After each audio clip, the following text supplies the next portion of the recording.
इस कहानी को सुनने के बाद आप समझ जाएंगे कि अपने अशांत और दुखी मन को शांत करके एक सुखी और खुशहाल जीवन कैसे जी सकते हैं। दोस्तों, आपने एक कहावत तो सुनी ही होगी कि मन के हारे हार है और मन के जीते जीत है। दोस्तों, बहुत समय पहले की बात है। एक राज्य का राजा अपने अशांत मन से बहुत परेशान रहता था। वह राजा अपने अशांत मन को शांत करने के लिए बहुत प्रयास करता है, लेकिन वह राजा अपने मन को शांत नहीं कर पाता। वह अपने मन की अशांति से इतना परेशान हो चुका होता था कि वह इस अशांत मन को शांत करने के लिए अलग अलग तरीकों को अपनाता है, हर संभव प्रयास करता है जो वह कर सकता था। एक दिन राजा अपनी इसी परेशानी से बहुत परेशान होकर वह अपने राज्य के बड़े बड़े विद्वानों को अपने महल में बुलाता है और उनसे अपने मन की शांति का उपाय पूछता है। राज्य के बड़े बड़े विद्वान उसे कई तरह के उपाय बताते हैं, पर दुर्भाग्यवश कोई भी उपाय काम नहीं करता। दिन इसी तरह गुजर रहा था और वह राजा पहले से भी ज्यादा परेशान हो चुका होता है। फिर एक दिन अचानक एक व्यक्ति उस राजा के पास आता है और कहता है, हे राजन, आपके अशांत मन को शांत करने का एक उपाय है मेरे पास। राजा जैसे ही उस व्यक्ति की बात को सुनता है, वह खुशी से झूम उठता है और उस व्यक्ति से कहता है, यदि तुम मेरे अशांत मन को शांत करने का कोई उपाय बता पाए तो मैं तुम्हें इतना धन दूंगा कि जितना तुमने कभी अपने जीवन में ना तो सोचा होगा और ना ही देखा होगा। वह व्यक्ति राजा से कहता है कि महाराज, आपके अशांत मन को शांत करने का उपाय मैं तो नहीं बता सकता, परंतु मैं एक महात्मा को जानता हूं जो आपके मन को शांत कर सकता है। वह महात्मा बहुत ही ज्ञानी है। उनके उपदेश और उनके ज्ञान की चर्चा पूरे राज्य में प्रसिद्ध है। पूरे राज्य में उनकी महानता के खूब चर्चे हैं। आप एक बार उस महात्मा से अवश्य मिले, वह आपकी समस्या का समाधान अवश्य ही कर देंगे। व्यक्ति की यह बातें सुनकर राजा के मन को बहुत आराम महसूस हुआ। उसे लग रहा था कि शायद अब उसका अशांत मन शांत हो जाएगा और वह खुशी से अपना जीवन जी पाएगा। अब राजा उस व्यक्ति से पूछता है, कहाँ मिलेंगे मुझे ये महात्मा? वह व्यक्ति बोला, यहां से कुछ दूरी पर जो जंगल है वही उनकी एक छोटी सी कुटिया है, जहां वो अपने शिष्यों को उपदेश दे हैं। आप वहीं चले जाएं, वह महात्मा आपको वहीं मिलेंगे। राजा अपने सैनिकों को बुलाता है और महात्मा से मिलने के लिए जंगल की ओर प्रस्थान करता है। कुछ ही समय में वह महात्मा के पास पहुंचता है और महात्मा से कहता है, हे भगवान, मैंने आपके बारे में बहुत चर्चा सुनी है। मैंने सुना है कि आप बहुत ज्ञानी महात्मा हैं। आप लोगों की समस्याओं का बहुत ही आसानी से हल बता देते हैं। मैं एक राज्य का राजा हूं और बहुत दूर से आपसे मिलने आया हूं। इतना कहकर राजा चुप हो जाता है और देखता है कि वह महात्मा उसे अनदेखा कर रहे हैं। फिर राजा सोचता है कि शायद महात्मा जी ने मुझे सुना नहीं, इसलिए राजा फिर से कहता है बुद्ध, मैंने सुना है कि आप बहुत ही ज्ञानी हैं। क्या आप मेरी समस्या का समाधान भी कर सकते हैं?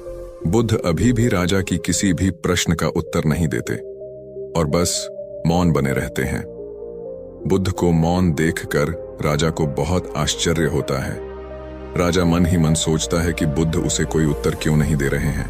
अब थक हार कर राजा मुद्दे की बात पर आता है और बुद्ध से पूछता है, गुरुदेव, क्या आप मेरे अशांत मन को शांत कर सकते हैं? राजा की बात सुनकर बुद्ध मुस्कुराते हैं और राजा से पूछते हैं, तुम्हारा मन अशांत क्यों है? राजा कहता है, वैसे तो मेरे पास सब कुछ है, किसी चीज की कोई कमी नहीं है। मेरे पास इतना धन है जिसका मुझे कोई अंदाजा भी नहीं। सभी तरह की सुख सुविधाएं मेरे पास हैं और राज्य के सभी लोग मेरा बहुत सम्मान करते हैं। उनके मन में मेरे लिए बहुत आदर है। मैंने अपने जीवन में बहुत सारे दान पुण्य भी किए हैं। बस मेरे जीवन में एक ही चीज की कमी है कि मेरा मन शांत नहीं रहता है। कभी कभी यह शांत भी हो जाता है, लेकिन कुछ ही समय बाद अशांति फिर से मुझे घेर लेती है। क्या आप मेरे मन को शांत करने का कोई उपाय बता सकते हैं? मैं बड़ी आशा और उम्मीद लेकर आपके पास आया हूं। मैं अपने जीवन में सारे उपाय कर चुका हूं, बस आप ही मेरी अंतिम आशा हो। राजा की यह सारी बातें सुनकर बुद्ध कहते हैं, बिल्कुल, मैं तुम्हारे मन को शांत कर सकता हूं। राजा बहुत खुश हो जाता है और कहता है, हे गुरुदेव, उसके लिए मुझे क्या करना होगा? बुद्ध मुस्कुराते हुए कहते हैं, तुम कल सुबह मेरे पास आना, पर ध्यान रहे, बिल्कुल अकेले आना।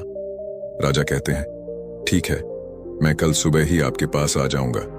बुद्ध कहते हैं कि एक बात और, ध्यान रहे, अपने अशांत मन को साथ लाना। इतना सुनकर राजा आश्चर्य में पड़ जाता है और सोचता है ये कैसी बात है भला? राजा कहता है, हे गुरुदेव, आप यह क्या कह रहे हैं? मैं समझ नहीं पाया, कृपया करके एक और बार बताइए। बुद्ध राजा से कहते हैं, मैं तुमसे कह रहा हूं कि तुम कल सुबह जल्दी आना और अपने अशांत मन को साथ लेकर आना। कहीं ऐसा ना हो जाए कि तुम उसे अपने महल में ही छोड़ आओ। बुद्ध की बातें राजा को समझ नहीं आ रही थी। वह सोचने लगा कि यह महात्मा कोई पागल तो नहीं है, पर क्योंकि बुद्ध राजा की आखिरी उम्मीद थे, उसके पास कोई दूसरा विकल्प नहीं था। इसलिए वह सोचता है कि चलो एक बार प्रयास कर ही लेना चाहिए। अगले दिन राजा सुबह सुबह उठकर अकेले ही बुद्ध के पास पहुंचता है और कहता है, हे गुरुदेव, मैं आ गया। बुद्ध राजा से कहते हैं, तुम तो आ गए हो, अच्छी बात है, लेकिन तुम्हारा अशांत मन कहाँ है? लाओ, अपने अशांत मन को मुझे दे दो, मैं उसे अभी ठीक करके तुम्हें वापस दे दूंगा। राजा कहता है, आप ये कैसी बातें कर रहे हैं? मैं समझता था कि आप बहुत ही ज्ञानी महात्मा हैं, लेकिन आप तो इतना भी नहीं जानते कि मन कोई ऐसी वस्तु नहीं है जिसे मैं उठाकर आपको लाकर दे दूं। मन तो हमारे भीतर होता है। बुद्ध राजा से मुस्कुराते हुए कहते हैं, ठीक है, आओ बैठ जाओ और अपनी आंखें बंद करके अपने उस अशांत मन को अपने भीतर खोजो।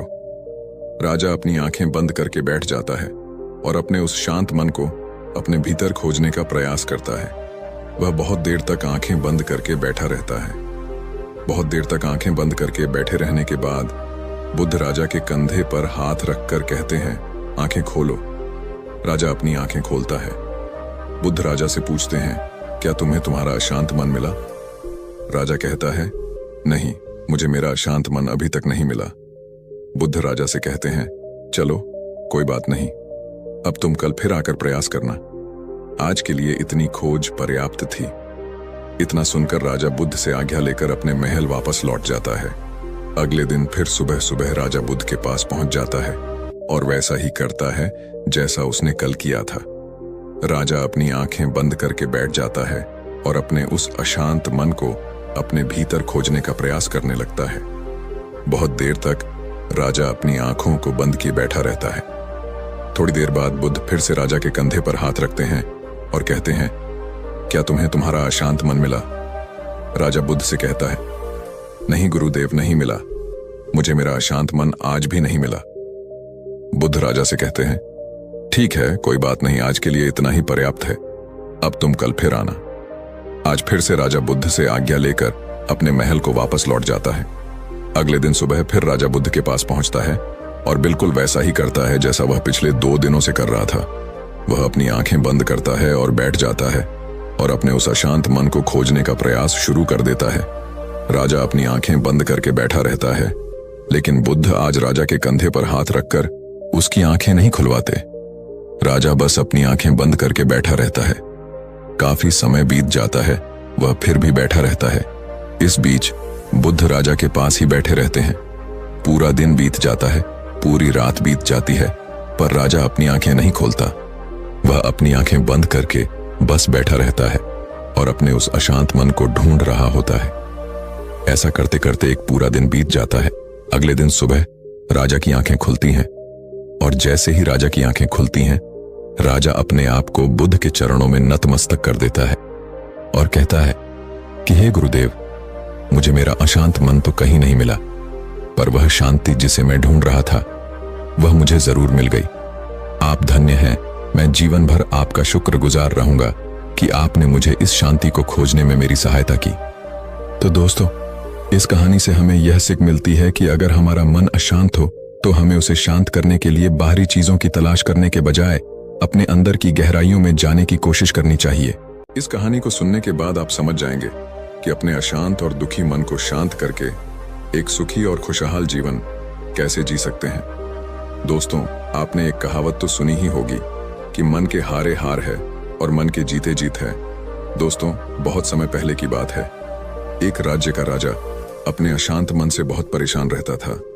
वह राजा अपने अशांत मन को शांत करने के लिए बहुत प्रयास करता है, लेकिन वह राजा अपने मन को शांत नहीं कर पाता। वह अपने मन की अशांति से इतना परेशान हो चुका होता था कि वह इस अशांत मन को शांत करने के लिए अलग अलग तरीकों को अपनाता है, हर संभव प्रयास करता है जो वह कर सकता था। एक दिन राजा अपनी इसी परेशानी से बहुत परेशान होकर वह अपने राज्य के बड़े बड़े विद्वानों को अपने महल में बुलाता है और उनसे अपने मन की शांति का उपाय पूछता है। राज्य के बड़े बड़े विद्वान उसे कई तरह के उपाय बताते हैं, पर दुर्भाग्यवश कोई भी उपाय काम नहीं करता। दिन इसी तरह गुजर रहा था और वह राजा पहले से भी ज्यादा परेशान हो चुका होता है। फिर एक दिन अचानक एक व्यक्ति उस राजा के पास आता है और कहता है, हे राजन, आपके अशांत मन को शांत करने का एक उपाय है मेरे पास। राजा जैसे ही उस व्यक्ति की बात को सुनता है, वह खुशी से झूम उठता है और उस व्यक्ति से कहता है, यदि तुम मेरे अशांत मन को शांत करने का कोई उपाय बता पाए तो मैं तुम्हें इतना धन दूंगा कि जितना तुमने कभी अपने जीवन में ना तो सोचा होगा और ना ही देखा होगा। वह व्यक्ति राजा से कहता है कि महाराज, आपके अशांत मन को शांत करने का उपाय मैं तो नहीं बता सकता, परंतु मैं एक महात्मा को जानता हूं जो आपके मन को शांत कर सकता है। वह महात्मा बहुत ही ज्ञानी है।